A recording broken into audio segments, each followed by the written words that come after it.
자, 오늘부터 우리가 십자가로 다시 읽는 천지창조라는 제목으로 강의를 좀 하려고 합니다. 우리가 화요일 공부를 좀 했다가 못하신 분들도 좀 계시고 조금 더 정확하게 좀 더 쉽게 여러분들하고 다시 한번 나눌 수 있게 되는 것이 저는 특별히 또 하나님의 인도하심이 있다라는 생각이 듭니다. 굉장히 중요한 제목이고 우리가 지난 화요 모임에 한 서너 달이 공부를 하면서 제 자신 스스로도 많이 느끼는 어떤 중요한 부분들이 있어서 여러분들과 앞으로 한 10주, 어쩌면 더 10주가 넘어갈 수도 있어요. 같이 천지창조를 공부하려고 합니다. 제목을 여러분들이 좀 익숙하게 이렇게 입에 잘 붙게 만들어 놓으셨으면 좋겠어요. 십자가로 다시 읽는 천지창조. 시작. 십자가로 다시 읽는 천지창조. 한 번 더. 십자가로 다시 읽는 천지창조. 저는 원래 유행 같은 거 잘 안 따르는 사람인데 요즘은 이제 개혁의 시대가 좀 되다 보니까 이런 말들을 참 많이들 해요. 많은 목사님들이나 설교자들이 이 시대에 정말 성경 말씀의 본질이 뭔가, 전에는 이 시대에 맞는 하나님의 뜻이 뭔가를 찾다가 그것이 헛된 노력이라는 걸 이제야 깨닫고 하나님의 원뜻이 무엇인가를 찾는 이런 영적인 개혁의 움직임들이 교계에 있어서 좀 다행스럽다고 생각이 됩니다. 문제는 그런 거에 관심도 갖지 않는 사람들이 많아서 그런데, 저희가 창세기 천지창조를 공부하면서 여러분들 속에 정말 하나님이 원하시는 게 무엇이었는지, 또 지금은 무엇인지, 우리가 성경을 통해 무엇을 믿어야 참된 구원에 이르게 되는지를 한번 정확하게 같이 나눌 수 있게 되기를 바랍니다. 오늘 그래서 천지창조의 서론을 좀 주로 공부를 할 건데요. 이 창세기는, 특히 천지창조는 서론이 굉장히 중요한 부분입니다. 창세기는 성경 전체의 서론이기도 하죠. 그러면서 그 창세기 안에는 결론도 다 품고 있습니다. 그렇죠? 근데 모든 성경이 그렇겠지만 특히 창세기, 특별히 천지창조, 이것을 어떻게 연구하고 어떤 방향으로 해석을 하느냐 혹은 관점을 세우냐에 따라 결과가 아주 달라지죠. 보통 세속적인 창조론에 익숙해져서 정말 이 창조의 의미와 가치를 이해하지 못하는 교인들이 교회 안에 굉장히 많습니다. 여러분들 천지창조를 이렇게 제대로 한번 공부해 보신 적 있으신가요? 이상하게 교회를 안 와도요, 천지창조는 다 알고 와. 교회를 안 다녔어도요. 네. 그냥 이 지구상에는 이 지구의 인류의 시초를 진화냐 창조냐 이 두 가지를 놓고 연구를 많이 하기 때문에 대부분 창조에 대해서 어느 정도 알고 와요. 그리고 그게 하나님의 창조라고 여기고 신앙생활하는 경우가 허다해요. 그게 얼마나 위험한 건지 잘 모르는 것 같습니다. 이 창조의 중심을 잘 잡아야지, 안 그러면 여기서부터 복음의 방향이 확 달라집니다. 이 창조의 중심을, 창조의 목적을 인간으로 놓고 시작을 생각하면 그 자체는 아주 그냥 인본주의적인 창조 설화 혹은 신화, 이런 전설같이 되어버리고 말게 됩니다. 우리가 지난 몇 주간 주일에 산상수훈을 통해 공부했지만 사람이 성경책을 손에 들고도 지옥으로 떨어질 수 있다는 얘기를 예수님이 하셨죠. 네? 성경을 가르쳐도 안 된다고, 그것만 갖고 안 된다고요. 그죠? 예수의 이름으로 무슨 주의 이름으로 권능을 행하고 귀신을 쫓아내는 능력을 나타내도 안 될 수 있다 말씀을 하셨는데, 왜 그럴까 우리는 잘 생각해 봐야죠. 이 천지창조 안에 그 얘기가 다 들어있는데, 우리가 마치 천지창조를 새로 배우는 것처럼 여러분들 속에 하나님의 그 창조의 섭리와 그 진리가 다시 한번 이렇게 재창조되는, 복음적인 천지창조를 이해할 수 있게 되는 그런 시간들이 좀 되었으면 좋겠습니다. 자, 노트 한번 가서 보실까요? A부터 한번 잘 살펴봅시다. 천지창조의 복음적 해석의 중요성이라는 게 있습니다. 여기 밑줄을 좀 그어놓으세요. 십자가의 도를 중심으로 해석을 할 겁니다. 천지창조의 이 사건 속에 하나님의 구원과 예수님의 십자가의 계시가 있습니까? 없습니까? 없으면 안 물어보겠죠? 있으니까 물어보겠죠. 네.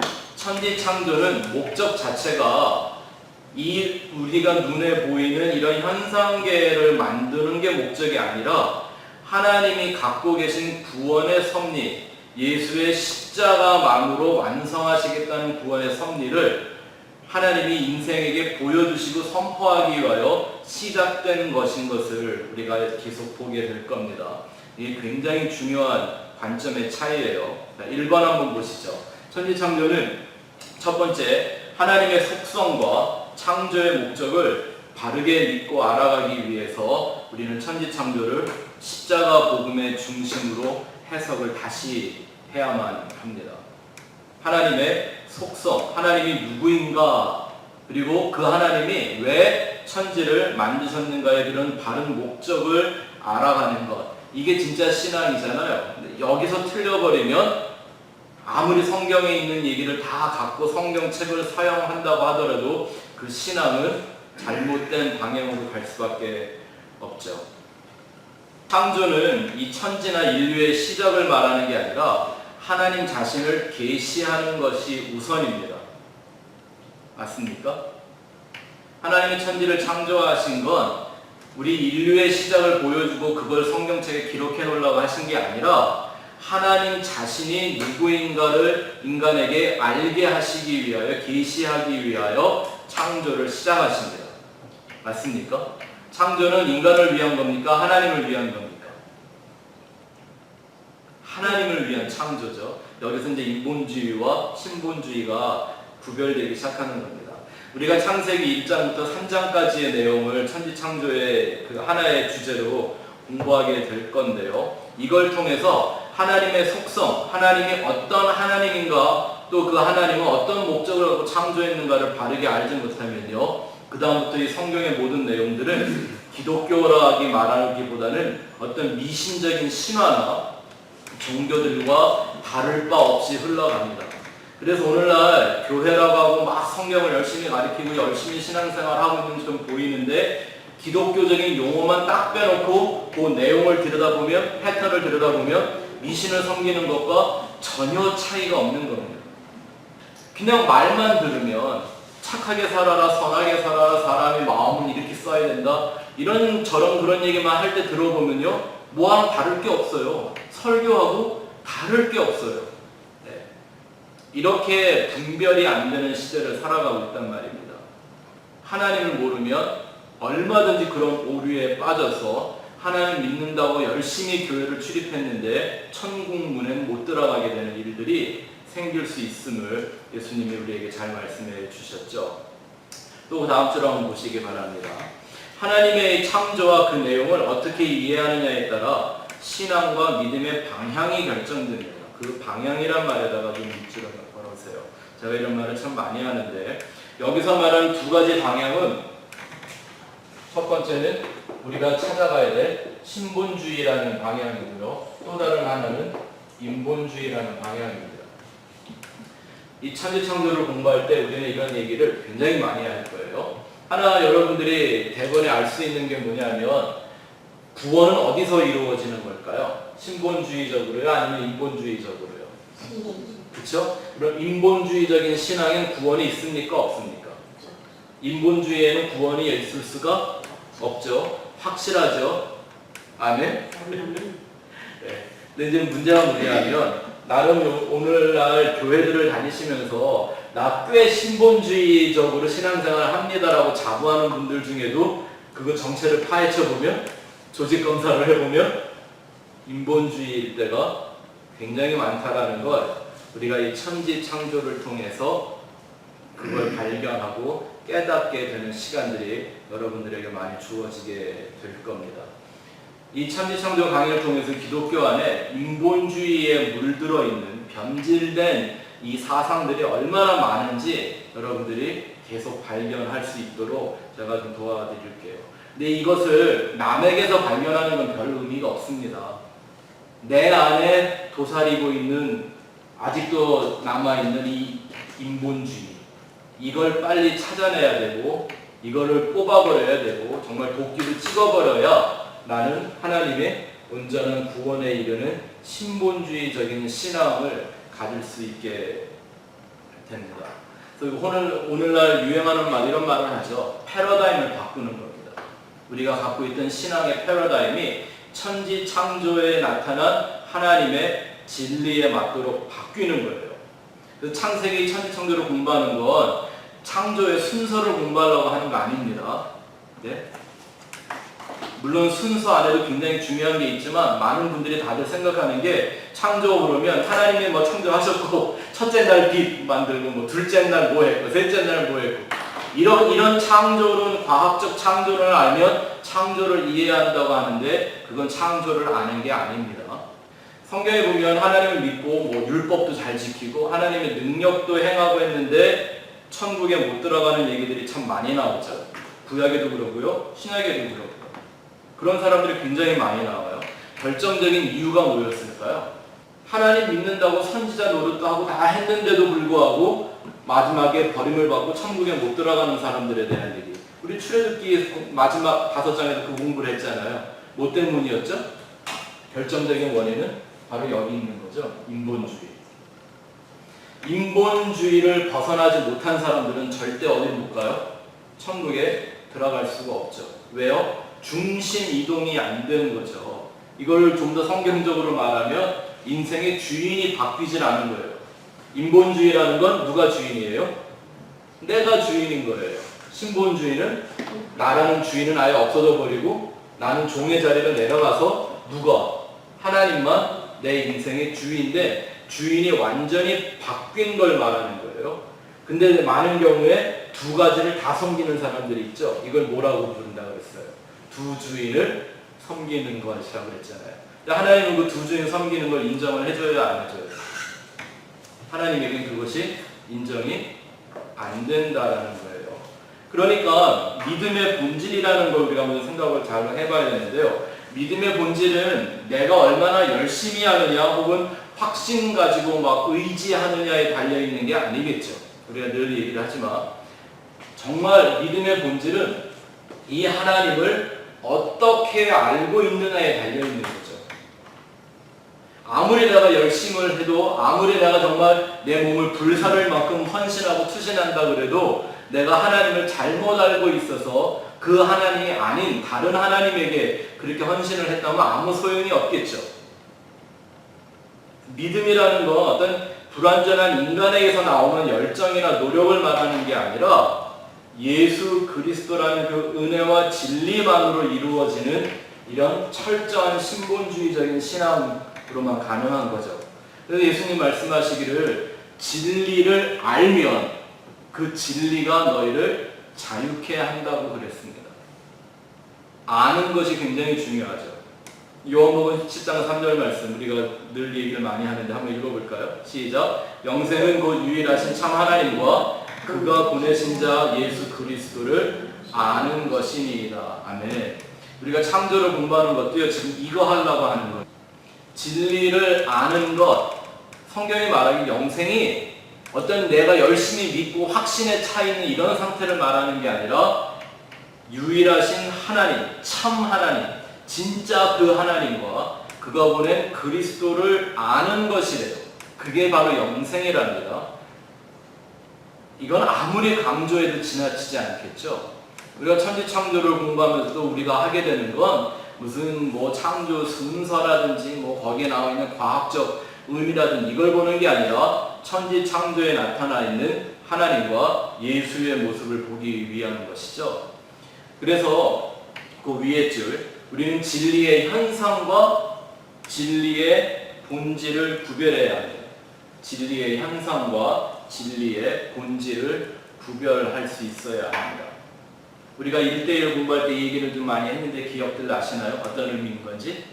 현상과 진리라는 게 본질이라는 게 어떤 차이가 있는가 하면 제가 이렇게 설명을 드렸어요. 이건 이해가 되실 거예요.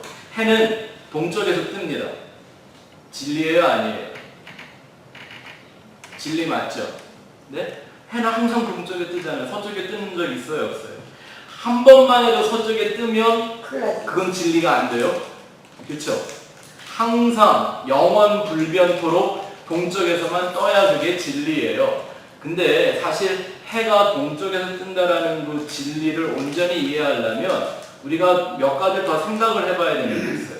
해는 왜 동쪽에서 떠야만 되나? 그쵸? 뭐 때문에? 왜 한 번도 서쪽에서는 뜰 수가 없는 걸까? 생각해야죠. 알라면. 그렇죠? 그러다 보면 또 뭘 생각해 보게 돼요? 그러면 해는 도대체 뭔가? 어디서 왔나? 혹 누가 만들었나? 이런 질문을 계속 하게 되겠죠. 그게 진리를 찾는 과정이잖아요. 생각하는 과정이잖아요. 묵상하는 과정이잖아요. 깊이 있게 본질을 뚫고 들어가는 거잖아요. 그렇죠? 거기서 결국 우리가 그럼 도달하게 되는 게 뭐냐면 누가 왜 태양을 만들어 오른쪽에서 뜨게 만들었냐 그러죠. 그렇다면 태양이라는 게 아침마다 동쪽에서 뜨는 건 현상이죠. 진리가 아니라. 진짜 진리는 그 태양을 만들어 동쪽에서 매일 뜨게 만든 그 어떤 존재가 진리의 본질인 거죠. 현상과 본질 구별하실 수 있겠어요? 그러면 현상을 믿는 게 믿음 아니에요. 예? 그건 누구나 보면 그냥 아는 거고요. 그쵸? 그 현상은 껍데기란 말입니다. 본질이 아니에요. 생명이 아니란 말입니다. 그러면 뭘 알아야 진짜 진리를 아는 건가요? 그 현상 속에 담겨있는 현상의 근본, 그 본질, 그게 진리인 거죠. 그걸 아는 게 성경은 영생이라고 말해요. 왜? 그 진리는 이 모든 세상의 현상을 만들어 놓은 진리는 하나님이고 예수 그리스도이기 때문이죠. 천지창조가 그거를 정확하게 보여주고 있지 않습니까? 근데 이거를 깨닫지 못하고 성경을 잘못 이해하면 성경을 안다고 하면서도 하나님 나라에 못 들어갈 가능성이 너무 많다는 거죠.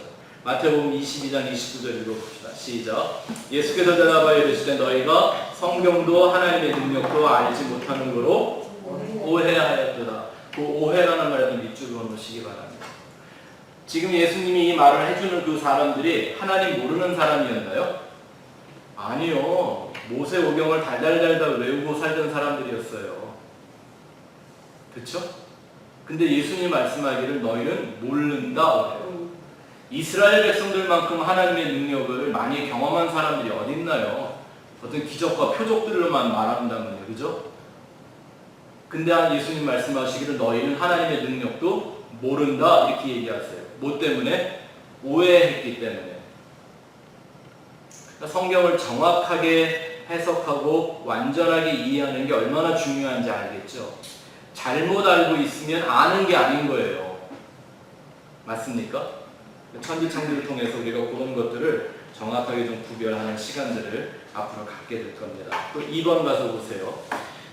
우리가 왜 이 천지창조를 십자가의 복음이라는 주제로 공부를 해야 하냐면 천지창조에 담겨있는 복음의 메시지를 듣기 위해서입니다. 문자적인 복음에 대한 이해가 아니라 복음 그러면 기쁜 소식 이런 얘기를 하는 게 아니라 그 안에 담겨있는 하나님의 인간에게 주시고자 원했던 그 메시지를 보는 거죠. 창조는 단순히 우리가 지금 이렇게 보고 있는 이런 현상계의 시작이 아닙니다. 구원의 역사 전체에 대한 하나님의 계획과 그 목적을 선포하는 시작이죠. 하나님의 계획과 그 목적을 선포하는 시작이 바로 창조입니다.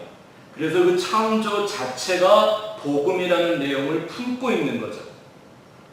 그래서 우리가 창조를 공부할 때 창조에 안에 담겨있는 과학적인 증거보다 복음적인 증거가 더 중요하겠죠.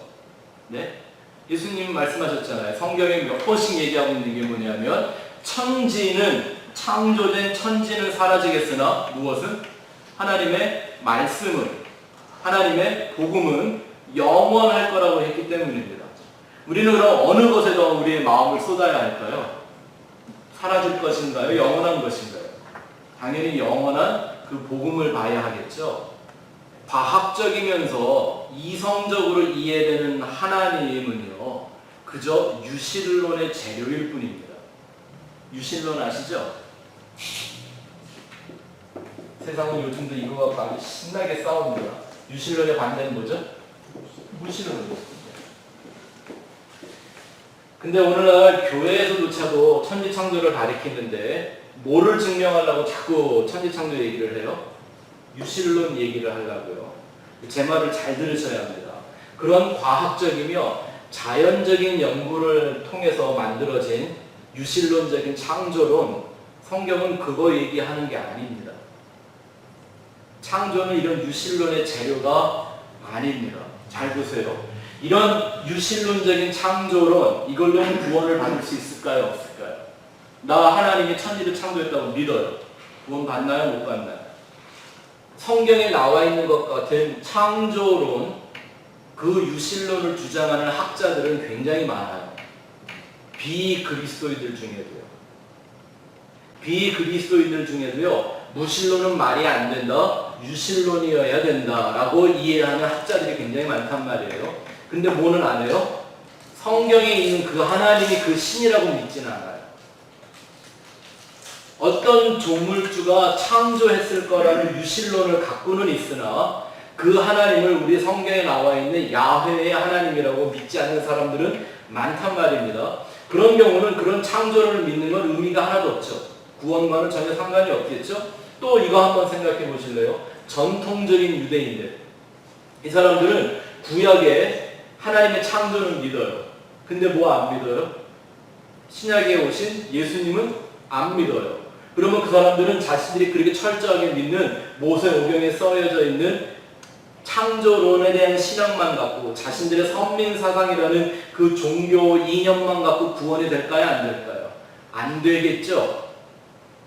무슨 말씀을 드리는 거냐면, 왜 우리는 창조 안에서 복음을 보지 못하면, 또 그 복음의 본체인 예수를 보지 못하면 그 창조를 아는 건 아무 의미가 없다라는 그런 설명을 좀 서론적으로 드리는 거예요. 그렇게 이게 중요한 겁니다.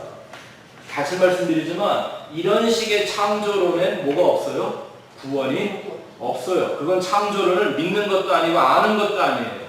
그건 예수를 안 믿는 사람도 교회를 다 때려 부시고 싶어하는 사람도 알고 있는 내용들이에요. 하나님은 그런 창조의 진리를 우리에게 말씀하시는 게 아니란 말입니다. 자, 이사야서 40장 21절 읽어봅시다. 시작. 너희가 알지 못하였느냐? 너희가 듣지 못하였느냐? 태초부터 너희에게 전하지 아니하였느냐? 땅의 기초가 창조될 때부터 너희가 깨닫지 못하였느냐? 거기다 밑줄을 그어놨어요. 땅의 기초가 창조될 때부터. 하나님이 태초부터 전하고자 원하시는 메시지가 있었대요. 그쵸? 그걸 들어야 했었다고 하는데 그걸 드러내지를 못하고 눈에 보이는 현상세계에 묶여버린 게 인본주의적인 인간의 타락인 것이죠. 그렇죠? 그래서 우리는 이 천지창조를 통해서 하나님이 태초부터 전하기를 원하셨다는 그 메시지가 뭔지를 이 천지창조 안에서 찾아내는 거예요. 이것도 한번 여쭤볼게요. 한번 생각해 보세요. 창조가 먼저인가요? 복음이 먼저인가요? 어느 것이 먼저 있었을까요? 우리의 눈으로 보기에는 창조고 하나님 편에서는 복음이겠죠. 하나님 편에서는 복음인 거죠. 복음이라는, 그렇죠, 진리가 다 있었기에 그거를 현상세계로 펼쳐놓으시기 위한 거죠. 그러니까 뭐가 우선하는 거예요?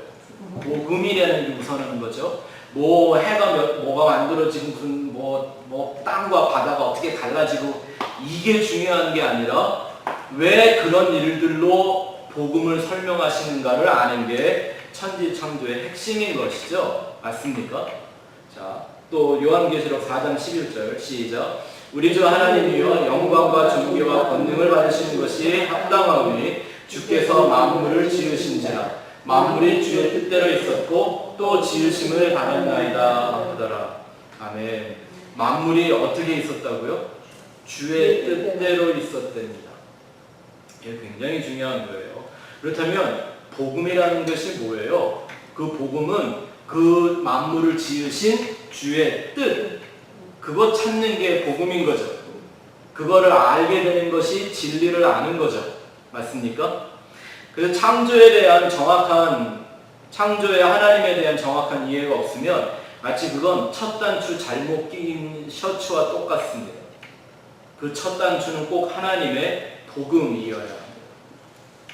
그것이 우선하는 거죠.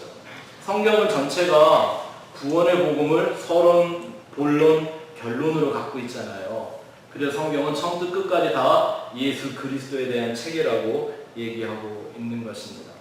성경엔 구원의 진리만 담겨져 있죠. 근데 인간이 얼마나 이 인본주의에 물들어 있냐면, 자, 우리가 지금까지 얘기한 것만 갖고만 생각을 하더라도요. 아, 하나님이 이런 목적을 갖고 이런 뜻을 품고 천지를 창조하셨구나라고 본다면 우리는 이 세상이라는 것 혹은 인생이라는 것을 가지고 어느 쪽을 위해 살아야 할까요? 신본주의요, 인본주의요? 그러면 성경을 통해서 우리가 얻어야 되는 지식과 혹은 교훈과 우리가 깨달아야 되는 진리는 내가 이 세상을 살아가기 위한 거여야 돼요? 아니면 이 세상을 빠져나가기 위한 거여야 돼요? 방향이 다르죠. 그러니까 천지창조를 갖고도 인본주의적으로 해석을 해놓으면 다 누구를 위한 게 돼요? 날 위한 거, 인간을 위한 거, 세상을 위한 거. 그러나 버리면 이 하나님은 우상이 돼버리고 만답니다. 그게 미신인 거예요. 이해되세요? 그래서 사실은 성경이 우리에게 하나님의 말씀을 가르쳐주는 건 하나님의 것을 가져다가 내 뜻을 이루고 내 소원을 이루고 내가 세상에서 잘 살라고 주시는 게 아니라 오히려 이 세상을 보면서 이 세상이 갖고 있는 것들을 다 하나님에게 복종시키기 위해 배우는 거죠. 네? 그거를 우리는 자기 부인의 삶이라고 얘기하는 거예요. 고린도 후서 10장 4절 5절에 보면 잘 설명이 되어 있습니다. 읽어볼까요? 시작. 우리의 싸우는 무기는 육신에 속한 것이 아니요 오직 어떤 견고한 진도 무너뜨리는 하나님의 능력이라. 모든 이론을 무너뜨리며 하나님 아는 것을 대적하여 높아진 것을 다 무너뜨리고 모든 생각을 사로잡아 누구에게? 그리스도에게 복종하게 하니 너희의 복종이 온전하게 될 때에 모든 복종하지 않는 것을 벌하려고 준비하는 중에 있노라. 아멘. 지금 이 시대가 어떤 시대래요? 그리스도에게 복종하지 않는 걸 벌하기 위하여 준비하고 있는 시대예요. 이 땅에서 우리가 해야 되는 일은 뭐예요? 예수를 끌어당겨다가 내 인간의 세상적인 목적을 위해 쓰는 게 아니라 이 모든 것들을 누구에게? 예수에게 복종시키는 거예요. 그걸 믿음과 신앙이라고 하는 겁니다. 천지창조라는 공부는요, 이렇게 복음적으로 공부해 놓지 않으면 여기서부터 우리의 신앙의 관점이 잘못되면 성경 전체를 다 거꾸로 보게 됩니다. 그러고 나름대로 굉장히 자신들이 하나님 중심이고 뭐 복음 중심인 줄 생각을 하는데 정체를 뒤집어 보면 사실은 그냥 인본주의에 불과한 그런 종교 놀이에 불과할 때가 참 많죠. 자, 세 번째, 왜 천지창조를 꼭 복음으로 해석을 해야 되는가? 그것은 영원한 천국을 향한 진리의 방향을 지키기 위함입니다.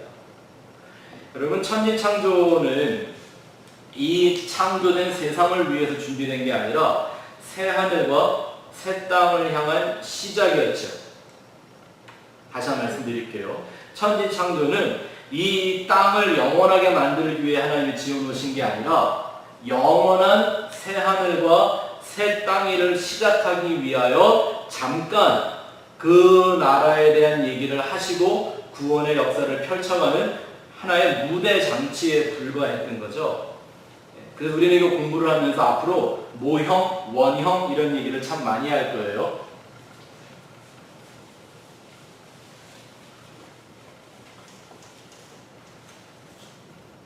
우리가 지금 보고 있는 이 창조된 천지는 뭐죠? 모형이죠. 맞습니까? 우리가 이거 보고 있는 거 이거 실제예요? 아니에요? 그림자? 우리는 이거를 실제같이 얘기를 하는데 하나님은 거꾸로 얘기를 하세요. 그죠? 그러면 하나님이 예비하신 그 새 하늘과 새 땅, 이게 원형인 거죠. 네? 우리가 출애굽기 배웠지만 그 성막이라는 걸 주시면서 하나님 뭘로 주셨어요? 하늘의 모형 이렇게 주셨잖아요. 그러니까 이 천지를 창조한 건 뭐 하기 위해서? 새하늘과 새 땅을 이루기 위한 모형이죠. 그리고 그 시작에 불과한 거죠. 목적은 뭐예요? 새하늘과 새 땅이라는 게 이게 목적으로 가는 거란 말입니다. 그래서 이 새하늘과 새 땅을 이루는 하나님의 진리가 이미 모든 것 이전에 존재했던 것이죠.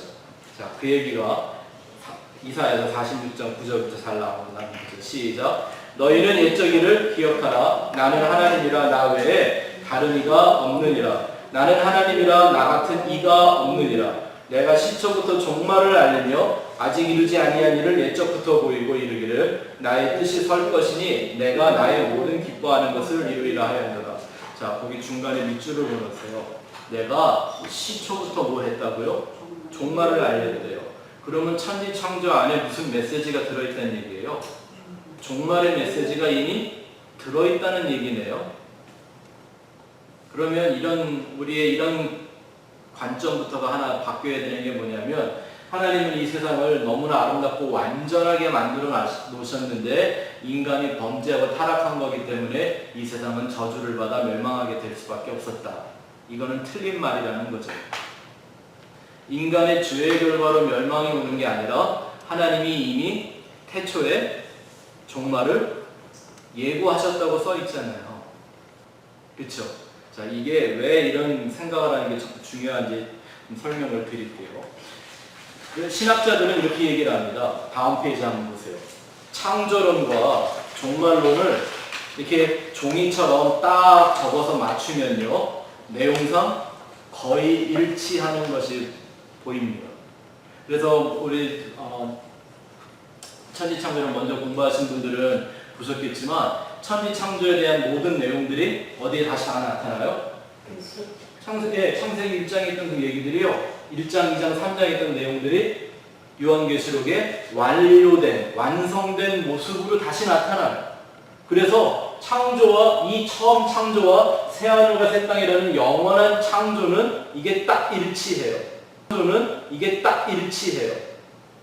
그죠? 정확하게. 그러면 자 보십시다. 이걸 뭐 보통 우리가 창조론 이렇게 얘기를 하죠. 이걸 종말론. 종말론의 굉장히 중요한 이 연결고리는 구원론, 뭐 이런 얘기 많이 하는데요. 그냥 상식적으로 한번 들어보시면 좋겠습니다. 역사적 순서로는 창조, 구원, 종말 이렇게 가잖아요. 그런데 하나님 안에서의 계획은 어땠을까요? 뒤집어 놔야죠. 뭐가 우선하죠? 창조? 새하늘과 새 땅. 그렇죠. 하나님에게 있어서는 종말론이 우선하죠. 그 어떠한 종말을 만드실까? 그걸 계획을 해놓으시고 그 새하늘과 새 땅이라는 마지막 영원한 나라에 들어올 사람들을 구원하실 계획을 세우시겠죠. 그리고 그 사람들을 구원하기 위한 하나의 무대 장치를 만드시는 게 창조죠. 그러니까 우리의 인생은 창조부터 종말까지 이런 식으로 경험을 하게 되어 있는데, 하나님이 천지를 창조하실 때 원래 순서는 뭐였어요? 종말이 먼저고 구원론과 그 다음에 창조죠. 그래서 신학자들은 종말론이 구원론보다 우선한다라는 얘기를 해요. 첫 번째 줄에 잘 써놓으세요. 나중에 여러분 이런 걸 잘 이해해 보시면 좋습니다.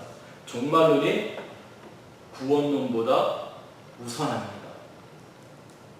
굉장히 중요한 포인트인데 잘 배워놓으시면 좋겠습니다. 자, 히브리서 1장 10절부터 12절 한번 가서 보죠. 같이 한번 읽어보겠습니다. 시작. 또 주여 태초에 주께서 땅에 기초를 두셨으며 하늘도 주의 손으로 지으신 바라. 그것들은 멸망할 것이나 오직 주는 영존할 것이요. 그것들은 다 옷과 같이 낡아지리니 의복처럼 갈아입을 것이요. 그것들은 옷과 같이 변할 것이나 주는 여전하여 연대가 다음이 없으리라 하였으나. 아멘. 그러면 하나님이 태초에 만들어 놓은 땅과 하늘이라는 건 뭐 하기 위해 만들어진 거예요? 이미 멸망이 정해져 있었어요. 하지만 뭐만 영원하다? 하나님만 영원하다. 이 세상의 것들은 다 옷처럼 낡아지고 의복처럼 갈아입게 될 거다. 하지만 주의 연대, 하나님의 역사만이 영원하다라는 거예요. 그래서 제가 여러분들 처음 만났을 때부터 가끔씩 그려주던 그림이 있는데 이거를 정말 잘 이해하는 게 올바른 신앙생활을, 또 성경을 이해하는 게 굉장히 중요합니다. 인류의 역사를 간단하게 이렇게 한번 보는 거예요. 창조가 있었고요. 타락이 있었습니다.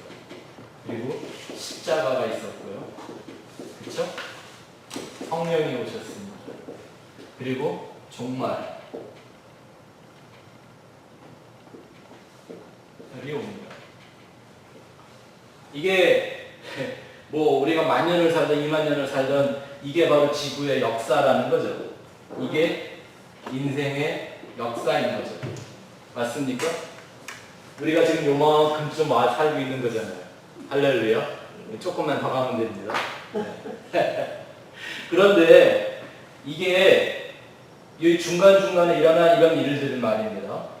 인간의 타락을 해결하는 십자가, 또 그 십자가의 진리를 완성하는 성령, 그래서 오게 되는 종말. 이게 사고인가요? 아니면 계획인가요? 언제 계획을 해놓으신 거죠? 창조 이전에. 그렇죠? 언제까지? 새하늘과 새 땅이라는 것까지. 그래서 우리는 인간의 역사라는 시간을 이렇게 수평적으로 경험하는데 이걸 뒤집어 쌓고 있는 게 뭐예요? 이걸 영원이라고 하죠. 그렇죠?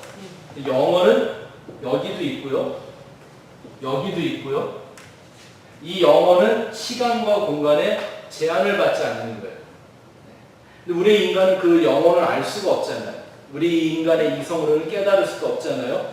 그래서 하나님이 그 영원한 나라에 들어갈 존재들을 구별하시기 위해서 이런 역사라는 걸 이미 다 정해 놓으시고 정말 하나의 오차도 없이 하나님은 이 계획을 움직여가고 계시는 거죠. 아멘. 이 모든 역사의 시작으로 이 창조를 봐야 하는 거예요. 그래야 우리는 정확한 하나님에 대하여 이해할 수 있게 됩니다. 여러분 그림 같은 거에서 자주 보는데 이걸 좀 성경도 그려놓으니까 좀 이해가 어려울지 모르겠는데요. 이런 그림 보신 적 있잖아요. 우주에 가서 지구를 딱 보는 거예요. 예? 그러면 요만한 아주 예쁜 옥구슬 같은 이 돌멩이 하나가 이렇게 공중에 떠 있잖아요. 우주에. 예? 만약에 우리가 우주에 나가서 이 지구 세상을 바라본다면, 예? 지금은 우리가 서로 나이도 다르고 나라도 다르고 피부 색깔도 다르고 예를 들어서 빈부의 격차도 있고 이런 많은 여러 가지 차이를 갖고 사는 것처럼 보이지만 이 지구가 요만하게 보이는 정도에 가서 보면 그런 것들이 있겠어요? 없겠어요? 무슨 나라의 경계가 보이겠어요? 누가 더 높은 자리에 사나 이런 게 보이겠어요? 이렇게 하나님의 역사를 우리는 좀 더 큰 그림으로 이해해 보면 이 안에서 이루어지는 어떤 인간의 그런 삶에 인간이 귀하게 여기고 따라가는 모든 일들은 사실 하나님에게는 아무런 가치가 없다라는 걸 금방 알 수가 있어요. 근데 이 인본주의적인 인생들이 뭐냐면요, 그 하나님을 일로 끌어들여서, 네? 이 세상으로 끌어들여서 이 세상에 자기 인간을 갖고 있는 그런 인본주의적 목적을 이루는 하나의 재료로 초능력적인 존재로 만들어 버리려고 그러는 거예요. 그러니 제가 하나님이라도 이거 당장 뽀개버리고 싶을 거예요. 그렇죠? 그러면 또 이런 생각도 한번 해볼 필요가 있겠죠. 창조의 하나님과 종말의 하나님은 서로 다른 존재인가? 네? 그럴 수 있겠습니까? 아니죠. 또 하나, 인간 때문에 하나님도 지속적으로 변하고 달라지고 성장하는 그런 존재일까요? 잘 한번 생각해 보세요. 네. 아니 하나님이 아담과 하와 이렇게 잘 만들어 놓으셨는데 이게 뜻하지 않게 아담과 하와가 죄를 짓네. 그래서 이거 어떡하냐. 그리고 하나님이 벌을 줘야 돼요. 죄 졌으니까. 네. 또 그걸 죽여버리면 그냥 인류가 끝나버리잖아요. 어떻게 그냥 궁여지책으로 살려줘야 돼. 네. 그냥 내보내면 죽을 것 같으니까 가죽옷도 해서 이렇게 내보내고. 네. 뭐 이런 식으로 계속 사고가 나다고 하다가 안 되니까 내가 내 아들이라도 한번 죽여볼까? 이렇게 해서 십자가를 예수님이 달리고 이렇게 지금 인간의 어떤 죄에 대해 반응하는 하나님의 모습이 성경에 나타나는 게 역사인가요? 그렇지 않죠. 그렇다면 우리 하나님의 어떤 전지전능함이라든지 하나님의 완전함이라는 걸 입증할 수가 없죠. 천지창조를 이렇게 인본주의적으로 이해를 해버리면 하나님을 아무 힘도 능력도 없는 하나의 우상덩어리로 만들어 놓고 믿는 거라니까요. 잘 한번 여러분들이 그런 것들을 생각해 보실 수 있으면 좋겠습니다. 히브리서 11장 1절 말씀 보시죠. 우리가 잘 아는 말씀인데 시작. 믿음은 바라는 것들의 실상이요 보이지 않는 것들의 증거니 선진들이 이로써 증거를 얻느니라. 믿음으로 모든 세계가 하나님의 말씀으로 지어진 줄을 우리가 아나니 보이는 것은 나타난 것으로 말미암아 된 것이 아니니라. 뭘 강조하는 말씀이죠? 믿음이라는 것, 보이는 것을 보려고 하는 게 아니라 어떤 것? 보이지 않는 세계를 보는 게 믿음이래요. 맞습니까? 이건 아무리 강조해도 지나치지 않죠. 왜? 우리는 믿음으로 살고 믿음으로 구원받는 존재라면서요. 그럼 여기서 말하는 보이는 것과 보이지 않는 것의 차이는 뭐예요?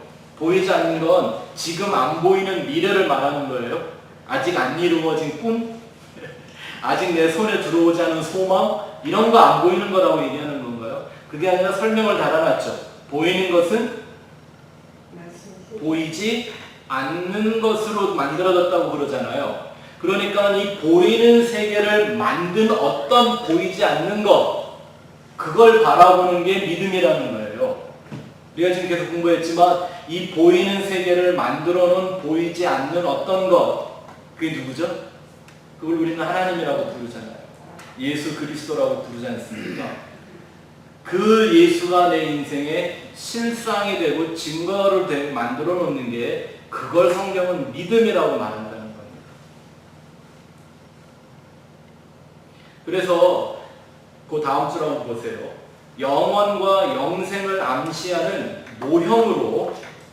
모형으로 계시적인 이 천지와 생명을 인간에게 주신 것이죠.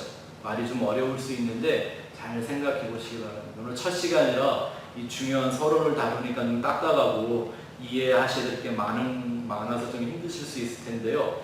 꼭 복습하시기 바랍니다. 영원과 영생을 암시하는 모형으로 이 계시적인, 무엇을 계시하기 위한? 하나님을 계시하기 위한 천지와 생명을 우리에게 주신 것이죠.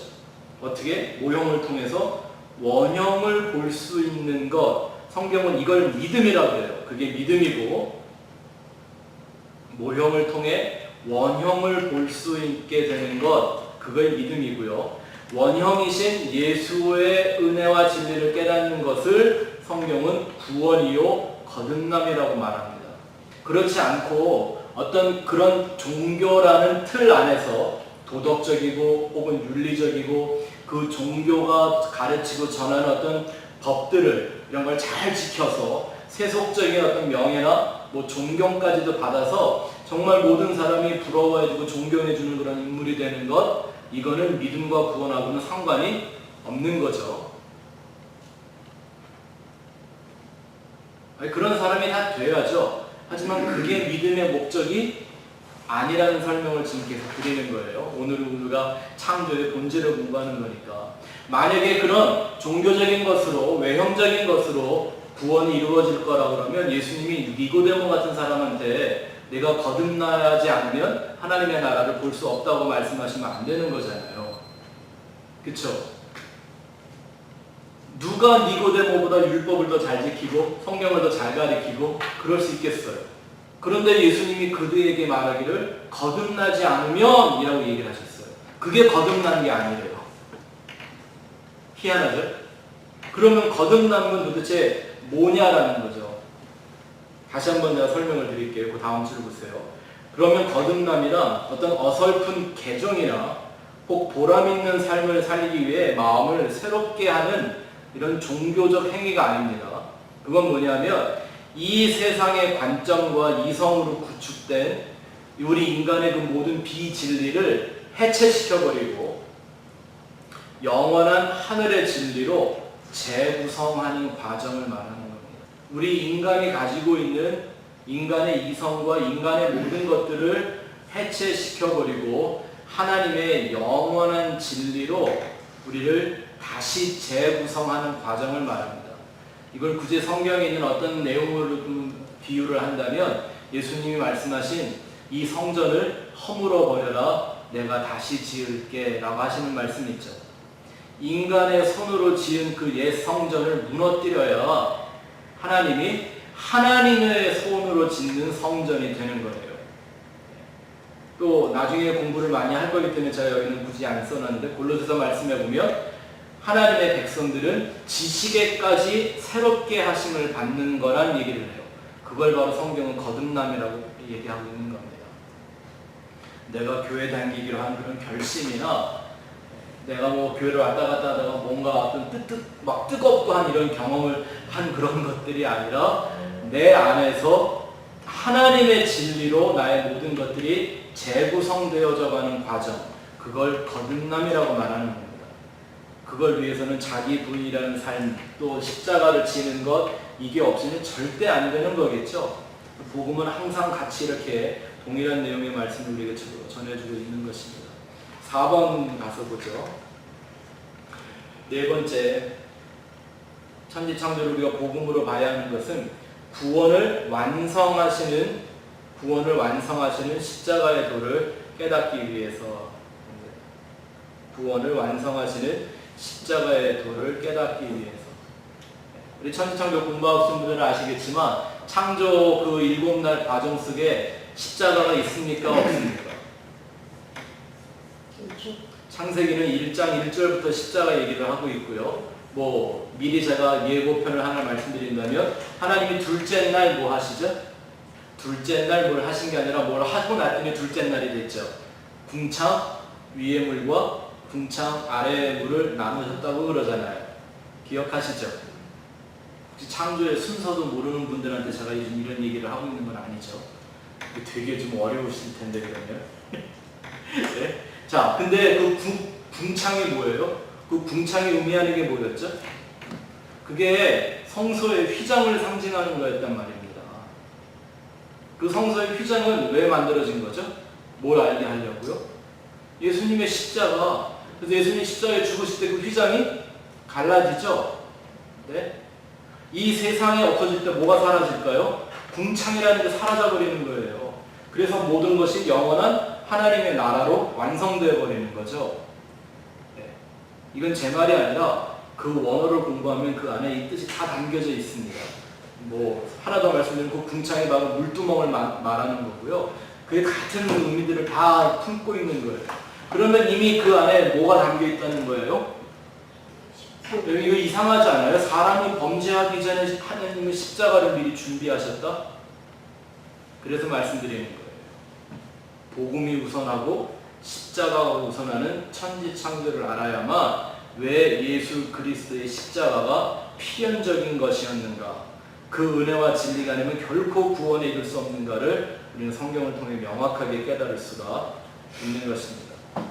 자, 에베소서 1장 3절부터 7절에 보면 제가 지금 한 설명을 아주 잘 기록해 놓고 있습니다. 같이 읽어보죠. 시작. 찬송하리로다 하나님 곧 우리 주 예수 그리스도의 아버지께서 그리스도 안에서 하늘에 속한 모든 신령한 복을 우리에게 주시되 곧 창세전에 그리스도 안에서 우리를 택하사 우리로 사랑 안에서 그 앞에 거룩하고 흠이 없게 하시려고 그 기쁘신 뜻대로 우리를 예정하사 예수 그리스도로 말미암아 자기의 아들들이 되게 하셨으니 이는 그가 사랑하시는 자 안에서 우리에게 거저 주시는 바 그의 은혜의 영광을 찬송하게 하려는 것이라. 우리는 그리스도 안에서 그의 은혜의 풍성함을 따라 그의 피로 말미암아 속량 곧 죄 사함을 받았느니라.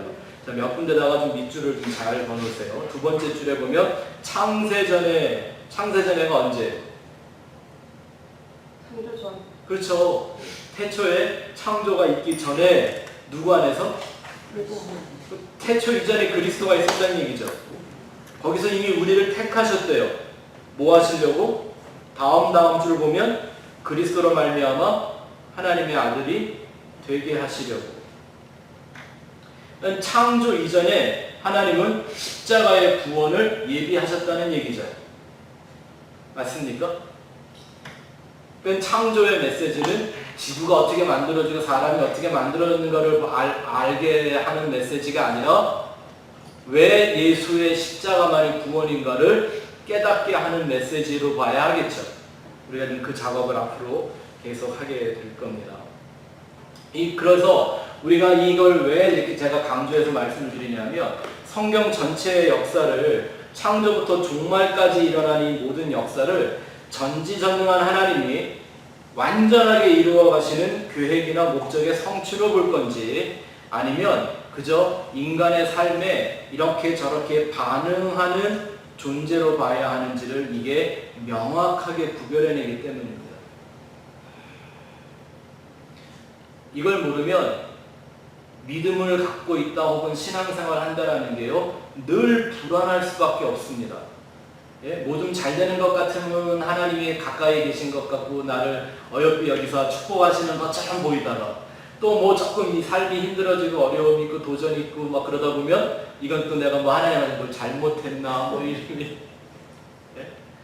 그게 얼마나 인본주의적이고 율법주의적인 반응인지 아시겠죠? 영원토록 변함없는 완전한 하나님이 이 모든 일들을 이루어 가시는 것을 우리가 봐야 합니다. 이 천지창조를 공부하다 보면 많은 분들이 이제 쉽게 얘기하는 게 하나님이 그러면 선악과를 왜 만들었고 네? 왜 그 사람들이 그걸 먹게 내려두셨냐고 뭐 이런 얘기를 많이 하잖아요. 네. 그거는 우리 인간의 차원에서 할 수 있는 질문이고요. 정확하게 본다면 하나님이 전지전능하신 분이고 완전하신 분이라면 그렇게 될 걸 모르시고 만든 걸까요? 몰라서 하신 일이 아니라면 왜 한 거죠? 하나님의 목적이 있어서 그렇게 되도록 역사를 이루어 가시는 거죠. 그럼 우리의 삶도 마찬가지죠. 우리 인생이라는 것. 우리가 그 하나님을 바라보며 나아가는 우리의 관점과 생각들이 많이 달라져 있어야 하겠죠. 하나님은 창조 이전에 이 모든 걸 완전하게 계획해 놓으셨습니다. 그리고 한 채의 오차도 없이 진행하고 있는 그런 세상을 우리가 지금 살고 있다면 우리가 이제 소위 말하는 교회에서 많이 말하는 많은 성경적인 개념들이 달라져야 하겠죠. 은혜나 사랑이라는 말이 뜻이 많이 달라지겠죠. 혹은 우리가 보통 얘기하는 죄와 허물 이런 것들도 개념들이 보통 유교에서 말하고 불교에서 말하는 것과 같은 그런 죄나 허물이 아닌 진짜 본질적인 죄가 뭔지 뜻이 달라져야 하겠죠. 혹은 생명과 죽음, 축복과 저주 이런 개념들이 많이 달라져야 되겠죠. 그거 하려고 예수님이 오신 거거든요. 그거 하시려고 산상수훈을 가르쳐 주신 거고요. 앞으로 우리가 이런 내용들을 같이 계속 공부해 보면서 오늘날 기독교가 얼마나 인본주의에 많이 물들어 있는가 한번 살펴보고 내 안에 그런 것들이 남아있지 않는가를 우리는 잘 관찰해 볼 필요가 좀 있습니다. 고린도전서 1장 17절 18절 읽어보죠. 시작. 그리스도께서 나를 보내심은 세례를 베풀게 하려 하심이 아니요 오직 복음을 전하게 하려 하심이로되 말의 지혜로 하지 아니함은 그리스도의 십자가가 헛되지 않게 하려 함이라. 십자가의 도가 멸망하는 자들에게는 미련한 것이요 구원을 받는 우리에게는 하나님의 능력이라. 오늘날 이 땅에 사는 모든 사람들이 특히 교회가 듣고 전해야 하는 건 뭐예요? 십자가의 도만죠. 그거를 안 하는 게 바로 십자가를 헛되게 하는 거예요. 오늘날 막 만연해 있는 어떤 기복주의, 신비주의, 긍정의 힘 이런 내용들 말입니다. 그러니까 어떻게 본 게요. 눈으로 볼 때 그냥 다 잘 되고 성공하는 것 같으면 다 막 하나님의 뜻이니 하나님의 축복을 한 것이니 그게 정답이니 이렇게 얘기를 하는데 여러분 생각해 보세요. 기복주의가 얼마나 잘 됐죠? 제가 얼마 전에 놀란 게 이 아마 여의도 순복음교회가 좀 이미지 메이킹을 다시 변신을 좀 하려고 하는지 왜냐하면 지금 조용기 목사 때문에 계속 문제가 많잖아요. 네? 계속 재판 걸리고 계속 교회 안에 부정 부패가 막 다 들통이 나고 그러니까 이 외국에다가 한국말과 영어로 그 여의도 순복음교회에 뭐라고 일종의 광고 같은 영상을 만들어서 내보내더라고요. 그리고 뭐라고 이 자랑을 하냐면 성도의 수가 80만 명이라고. 근데 지금 우리에게 보여지는 건 정말 복음적인 모습인가요? 거룩한 모습인가요? 기복주의가 한동안 기복주의 얘기하면서 막 쓸어 모아갖고 얼마나 화려한 교회들을 만들어 놨어요. 근데 오늘날 다 무너지잖아요. 지난주에도 얘기했지만 이제는요 중도 기복주의는 또 버려요. 중들도 버리는 기복주의를 목사들이 붙들고 있으면 이건 말이 안 되는 거겠죠. 신비주의는 또 어때요? 네? 우리나라는 성령운동, 은사주의 이런 걸로 막 부흥을 일으켰던 나라는 말입니다. 우리나라 기독교가 이렇게 형편없이 된 까닭이 그런 능력을 경험한 게 부족해서일까요? 그렇지 않아요. 여러분 긍정의 힘이라는 걸 가지고 가장 먼저 큰 성공을 한 사람이 우리가 살고 있는 오렌지 카운티에 있는 수정교회 라버트 슈럴 목사예요. 근데 왜 그 긍정의 힘으로 교회 파산을 막지 못했을까요? 교회가 파산돼 갖고 그렇게 이 은행의 그 폴클로즈가 차압에 넘어가서 막 그러게 될 때까지도 그 아들 목사는 1년에 월급을 30만 불을 넘게 받았었다는 거예요. 그게 무슨 긍정이에요, 그런 게? 근데 그렇게 긍정의 힘이 강한 거라면 파지티브 띵킹이 그렇게 중요한 거라고 잘 되는 거라면 왜 그 교회 파산을 못 막았을까요? 안 된다라는 걸 보여준 거죠. 하나님이 다 드러나게 하신다니까요, 그렇게. 그리고 결국은 캐톨릭이 사버렸잖아요. 이런 것들을 비난을 하면서도요, 나도 모르게 그 비난받는 대상처럼 신앙생활을 하고 있을 때가 정말 많단 말입니다. 오늘날 우리가 깨어 근신하지 않으면 이 구원의 길에서 벗어나기가 쉬울 수 있다는 것 여러분들이 공부하는 과정을 통해서 잘 좀 이해하시는 시간들이 있었으면 좋겠습니다. 자, 원래는 오늘 베레시트까지 하려고 했는데 시간이 많이 가서 다음 주에 연결을 해나가도록 하겠습니다.